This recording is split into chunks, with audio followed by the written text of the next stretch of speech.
Sometimes the brightest screens cast the darkest shadows.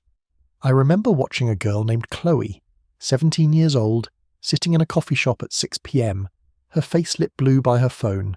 She'd been scrolling for 2 hours, and with each swipe, I could see her shoulders sink a little lower, her smile fade a little more.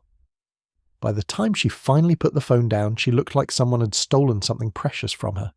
And in a way they had. You're listening to Inspirational Shorts, where we explore the stories that help us grow, heal, and become who we're meant to be. I'm here to remind you that you're not alone in your journey, and sometimes the most powerful changes start with a single story. Chloe's evening started innocently enough. She'd finished her homework, felt pretty good about her day, she'd gotten a B+ on her chemistry test, made her friends laugh at lunch, even worked up the courage to say hi to that guy from art class. She felt okay, maybe even good. Then she opened Instagram.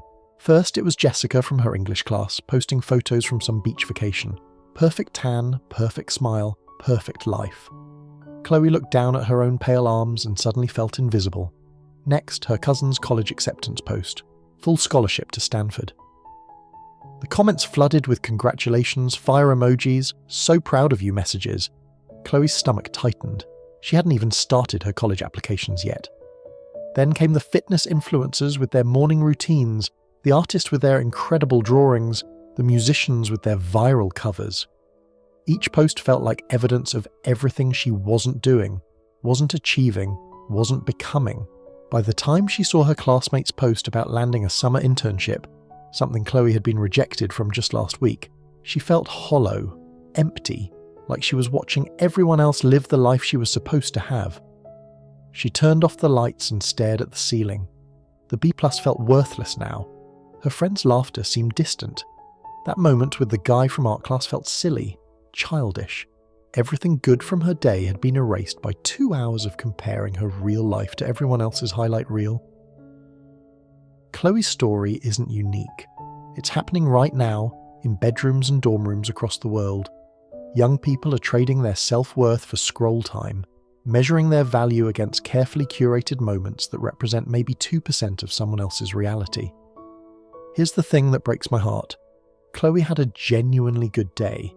She accomplished something in chemistry, connected with friends, took a small brave step with someone she liked. But none of that mattered once she opened that app. So I have to ask, when did we start believing that our worth depends on how we measure up to everyone else? And more importantly, how do we find our way back to seeing ourselves clearly? Let me tell you what comparison culture really is. It's like being handed a pair of funhouse mirrors and being told they're windows. Everything gets distorted. Your life looks small and ordinary, while everyone else's looks huge and extraordinary. But here's what we forget. They're looking through the same warped glass, seeing the same distorted view. Social media has turned comparison into an Olympic sport. We're not just comparing ourselves to our classmates anymore. We're comparing ourselves to influencers, celebrities, that one person who went viral for their perfect study setup. We're comparing our messy, complicated, very real lives to highlight reels that have been edited, filtered, and carefully selected to show only the best moments. Think about it. When was the last time you posted a picture of yourself crying? Or studying for 4 hours straight looking exhausted? Or just existing on a random Tuesday feeling average? We don't post those moments. None of us do. But those moments make up like 90% of actual life. Here's the first big truth. Comparison is a thief. It steals your joy, your gratitude, your ability to see your own progress. When Chloe was comparing herself to her cousin's Stanford acceptance, she couldn't see her own chemistry success. When she was measuring herself against Jessica's vacation photos, she lost sight of the connection she'd made with her friends that day. Comparison makes you focus on what you lack instead of what you have. It's like being at a feast, but only staring at the empty plates instead of the food in front of you. And here's the cruel irony. The more time you spend in comparison mode, the less time you have to actually build the life you want. But here's the second big truth, and this one might surprise you. There's enough good stuff to go around. We live in this weird scarcity mindset, like there's only so much success, love, happiness, or achievement available, and if someone else gets some, there's less for us. But that's not how life works. Your classmate getting into a great college doesn't mean there's no room for you somewhere amazing. That influencer having a perfect morning routine doesn't mean your chaotic mornings are wrong. Someone else's artistic talent doesn't diminish your own creativity. Success isn't pie. When someone else gets a slice, the pie doesn't get smaller. Maybe you've felt this too, that crushing feeling when someone your age accomplishes something incredible, and instead of feeling inspired, you feel defeated, like their win is somehow your loss. But what if we flipped that script? What if other people's success became proof that good things are possible, not proof that you're falling behind? The third truth is this: your life is not a race, and everyone else is not your competition. You're running your own unique path, with your own obstacles, your own timing, your own definition of what success even looks like. Comparing your chapter 3 to someone else's chapter 20 doesn't make sense. Comparing your behind the scenes to someone else's highlight reel is just cruel to yourself. Think about it like this. Imagine if flowers compared themselves to each other. If daisies looked at roses and felt inadequate for not being red and dramatic. If sunflowers felt embarrassed for being too tall, too bright, too different. Nature doesn't work that way. Every flower blooms in its own time, in its own way, with its own kind of beauty. You're not supposed to be like everyone else. You're supposed to be like you, the fullest, truest, most authentic version of yourself. And here's what's wild. The things that make you different, the quirks and interests and perspectives that feel weird or not enough, those are often your superpowers in disguise. So how do we break free from this comparison trap? How do we start seeing ourselves clearly again? First, try the gratitude reset. When you catch yourself spiraling into comparison mode, pause and name 3 things that went well in your actual day. Not your Instagram-worthy moments, just real, small good things. Chloe aced that chemistry test. She made her friends laugh. She was brave for 2 seconds with someone she liked. Those moments are real, and they matter. Second, curate your feeds like you curate your friend group. Unfollow accounts that make you feel worse about yourself, even if they're beautiful or inspiring to other people. Follow accounts that remind you of your own interests, your own values, your own goals. Make your phone a tool that lifts you up instead of tears you down. Third, practice celebrating other people's wins without making them about you.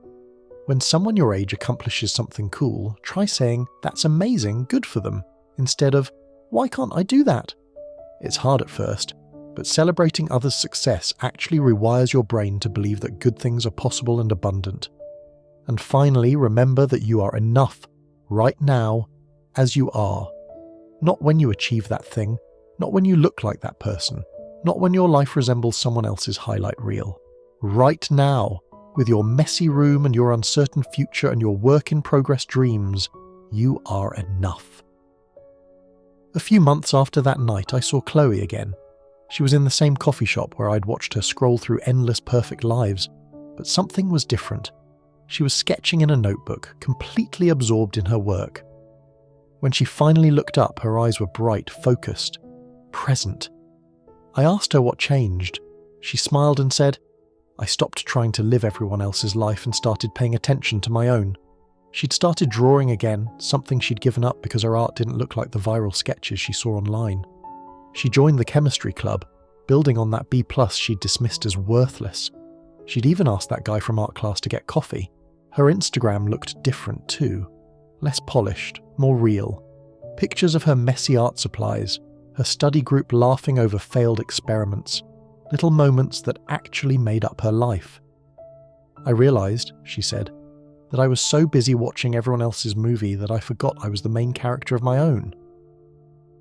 If you're listening to this, maybe you've felt like Chloe. Maybe you've lost yourself in the comparison trap, measuring your worth against highlight reels and forgetting that your real life, messy, imperfect, wonderfully unique, is the only one that actually belongs to you. You're not behind. You're not falling short. You're exactly where you need to be, blooming in your own time, in your own way. And in a world full of copies, being authentically yourself is the most radical thing you can do. Remember, there's enough success, joy, and love in this world for all of us. Your piece of it is waiting for you, not in someone else's life, but in your own. If this story resonated with you, you're not alone. None of us are, and that's the most beautiful truth of all. If you enjoyed this story and it spoke to something in your heart, I'd love for you to hit that like button. It helps more people discover these stories when they need them most. And if you're ready for more stories about growth, healing, and finding your way back to yourself, consider subscribing to Inspirational Shorts. I share a new story every week, and I promise each one is crafted with the same care and intention as this one. Because your mental health matters, your growth matters, and your story matters.